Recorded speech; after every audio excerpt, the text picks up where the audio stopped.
मैंने तम समस्त को मु स्वागत करुछु मो यूट्यूब चैनल तो +2 सेकेंड ईयर तो arts science commerce total +2 second year 2025 रे एग्जाम देथिया पिला माने तो आर्ट्स साइंस कॉमर्स तो तम मानक पई ने आछि कोन ना ଯୁକ୍ତ 2 ତ ତମର କନା ପ୍ରାକ୍ଟିକାଲ ପରୀକ୍ଷା ତ ଆଜି ଠାରୁ ତମର 2 ତାରିଖ ଠାରୁ ଆରମ୍ଭ ହେଇଗଲା ପ୍ରାକ୍ଟିକାଲ ପରୀକ୍ଷା ବୁଝିହେଲା ତ ପ୍ରାକ୍ଟିକାଲ ପରୀକ୍ଷା ଆରମ୍ଭ ହେଇଗଲା କଣ କେମିତି ରହିବ ତ ଚାଲ ଆମେ ଷ୍ଟାର୍ଟ କରିବା ଭିଡିଓଟି ସମ୍ପୂର୍ଣ୍ଣ ଭାବରେ ଦେଖ ନହେଲେ ଜାଣି ପାରିବ ନାହିଁ ବୁଝିହେଲା ତ ପ୍ରାକ୍ଟିକାଲ ବୋର୍ଡ ପରୀକ୍ଷାର ପ୍ରାକ୍ଟିକାଲ କେବେ ବି ସ୍କିପ୍ କରିବନି ପିଲାମାନେ ତ ଚାଲ ଆମେ ଷ୍ଟାର୍ଟ କରିବା ଭିଡିଓ ଦେଖିବା ପୂର୍ବରୁ ଚ୍ୟାନେଲ ନୂଆ ଥିଲେ ସବସ୍କ୍ରାଇବ କରିଦେବ ବେଲ ଆଇକନ କୁ ଦବାଇ ଦବ नोटिफिकेशन पाई लाइक शेयर कर दो तो देखो कौन देला आज ଯୁକ୍ତ 2 प्राक्टिकल परीक्षा तो कौन देछि देखिया पढ़िबा ଯୁକ୍ତ 2 प्राक्टिकल परीक्षा गुरुवार जनवरी 2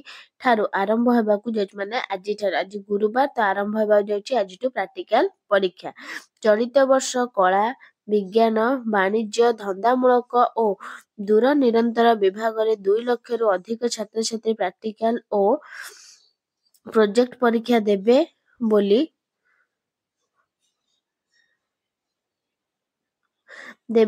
उच्च माध्यमिक शिक्षा परिषद पक्षरु सूचना दिया जाइछि बुझेला विज्ञान विभाग रे सर्वाधिक 1,25,000 एवं कला विभाग रे प्राय 1 लाख परीक्षार्थी रहिछन्ति जनवरी 12 पर्यंत चालिबाकू थिबा परीक्षा रे 60 मार्क 50 मार्क 30 मार्क विशिष्ट प्रैक्टिकल विषय लागि 3 घंटा एवं 15 मार्क प्रैक्टिकल परीक्षा पई 2 घंटा अवधि रहिछ माने तो जो मानकर 60 मार्क प्रैक्टिकल अछि 50 मार्क 30 मार्क प्रैक्टिकल अछि तो सेही विषय लागि 3 घंटा एवं जार 15 मार्क प्रैक्टिकल अछि ता पई 2 घंटा अवधि समय रहिछि विज्ञान विभाग रे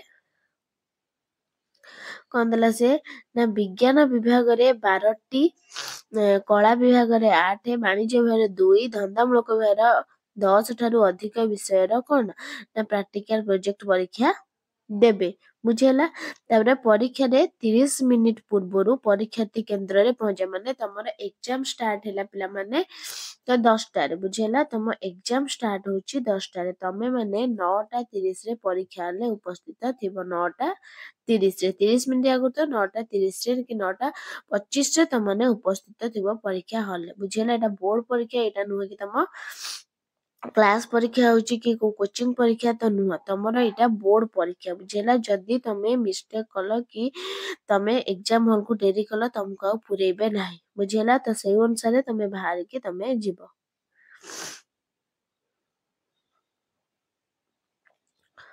केंद्र रे पहुंचबा आवश्यक तापर कोन दला ना परीक्षा रे कौनसी प्रकार समस्या जदि तमरो कौनसी प्रकार समस्या देखा गला तुरंत परिषद माने तम मुंड बिंदला कि मुंड बुलेला ज्वर आसला कि जहा हैला तमरो असुविधा तो परीक्षा नियंत्रक जे थिबे दृष्टि को आनिबा को कुहा जाइछ प्रैक्टिकल परिम तम जे सेठी जगजग करथबे तो जो सर मैडम तो तांको तमे कहि परिबो प्रैक्टिकल परीक्षा समिति न कि तुम शोष कला जे कहला तुम चुपचाप बसी करबो डर ना तमर जदी किछि असुस्थता फील कला तो तुम निश्चिंत भाबरे कहबो किछि असुविधा नाही बुझेला तम पाखे थिबा पिलां को कहबो तमर जे जगु थिबे जो मैम के सार थिबे तो तांको कहबो प्रैक्टिकल परीक्षा रे स्वल्पता आनिबा दिगरे उच्च माध्यमिक शिक्षा परिषद सीएचएससी पदक्षेप नेइछि परीक्षा सरीबा क्षणी उच्च माध्यमिक विद्यालय ଯୁକ୍ତ 2 कॉलेज कर्तृपक्ष जनवरी 10 ठारू 25 तारिख मध्य इंटरनल असेसमेंट और प्रैक्टिकल परीक्षार मार्क साम्स पोर्टल रे दाखल करिवे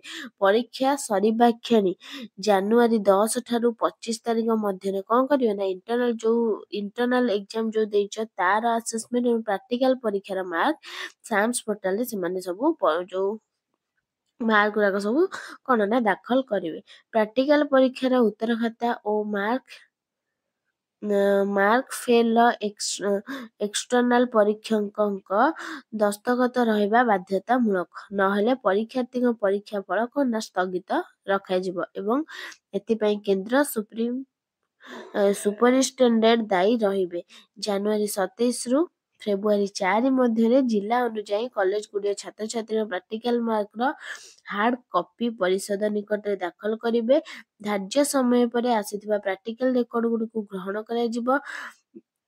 କରାଯିବ ନାହିଁ ବୋଲି ସିଏଚଏସି ପକ୍ଷରୁ ସ୍ପଷ୍ଟ କରାଯାଇଛି। ଇତିମଧ୍ୟରେ ସମସ୍ତ କେନ୍ଦ୍ରରେ ପରୀକ୍ଷା ପାଇଁ ଆବଶ୍ୟକୀୟ ଡକୁମେଣ୍ଟ ମଧ୍ୟ ପହଞ୍ଚି ସାରିଛି। 1276ଟି ସରକାରୀ ଓ ଅନୁଦାନ ପ୍ରାପ୍ତ କଲେଜ ସମେତ 475ଟି ସେଲ୍ଫ ଫାଇନାନ୍ସ କଲେଜର ପ୍ରାକ୍ଟିକାଲ ପରୀକ୍ଷା ଅନୁଷ୍ଠିତ ହେବ। ପରୀକ୍ଷା ପୂର୍ବରୁ ସମସ୍ତ କେନ୍ଦ୍ରରେ ସିସିଟିଭିକୁ ମାନେ ଯେତେ ପରୀକ୍ଷା ହେବ ତା ପରୀକ୍ଷା ପୂର୍ବରୁ ସିସିଟିଭିଟା ଲଗାଯିବା ଅତ୍ୟନ୍ତ ଆବଶ୍ୟକ, ଯୋଉଟା ସିଏଚଏସି କହୁଛି। ତାପରେ ପରୀକ୍ଷା ସମେତ ମୂଲ୍ୟାୟନ ମାର୍କ, ଫେଲର ମାର୍କ ଚଢାଇବ। ତାପରେ କଣ ଦେଲା, 1751 କେନ୍ଦ୍ରରେ 2 ଲକ୍ଷରୁ ଅଧିକ ପରୀକ୍ଷାର୍ଥୀ ଅଛନ୍ତି।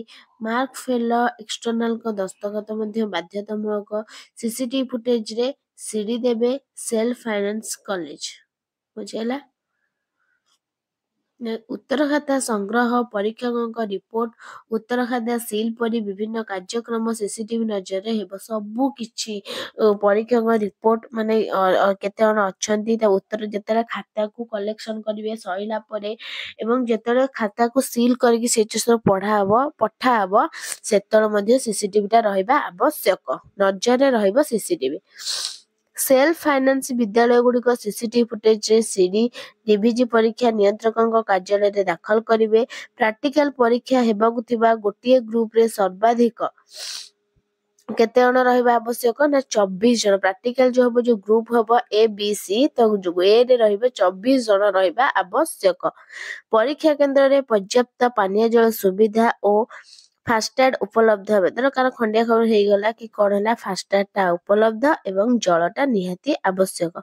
ତମେ କିଛି ନାହିଁ, ଯିଏ ଚାହିଁବ ମୁଁ ସେ ପାଣି ପିଇବିନି ଘରୁ ନବ, ଘରୁ ବି ପାଣି ବୋତଲ ଆଲାଉ କରିବେ।